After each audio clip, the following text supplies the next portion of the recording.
মোৰ নাম টুটুমণি মেস্তৰী, হয়, গাঁৱৰ নাম? গাঁৱৰ নাম বাগিজা গাছ। হয়, আপোনালোকৰ দোকান হয়নে এইটো? মোৰ মা আছিল, মায়ে এইটো দোকানটো দিছে। মোৰ মাৰ ল'ৰা নাইতো, মই ছোৱালী তাৰ ইয়াতে আহিছিল।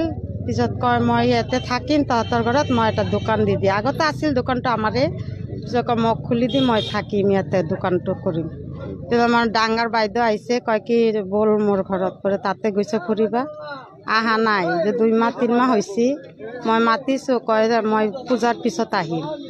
এই দোকানটো এনেকৈ আছে বন্ধ। বন্ধ হৈ আছে। অঁ, কিমান দিনৰ পৰা বন্ধ? 3 মাহ হ'ল বন্ধ আছে। আজি ৰাতিপুৱা যিটো কাণ্ড হ'ল কেতিয়া গম পাইছে? আমি 6টা বজাত গম পালোঁ। 6টা বজাত এয়া বেলেগ মানুহ যাই আছে ঘৰত, পিছত ইয়াতে আহিছে বহি আছিল। পিছত কয় এইটো পৰি আছে কিয়? পিছত চাই পিনে দেখা মুখতে মাছি সোমাই আছে। পিছত চিঞৰি আছে, কয় কি ইয়াতে এটা মানুহ মৰি আছে। আমি কয় কুকুৰ চুকুৰ কিজানি মৰছি। আমি দাউৰি আহিলোঁ, আহি পিনে চালোঁ যে এইটো মানুহ।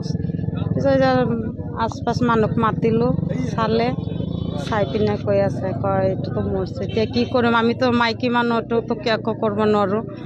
তো চবকে মাতিলোঁ, বিডিপি আছে তাকো মাতিলোঁ, গামবুঢ়াকো মাতিলোঁ, এয়া আহিলে। চিনাকিটো হোৱা নাই? নাই, আমি চিনি নাপাওঁ। ক'ৰ মানুহটো আমি ক'বই নোৱাৰোঁ, কেতিয়া পেলাইছেতো গম নাপাওঁ। গম পালেতো আগতে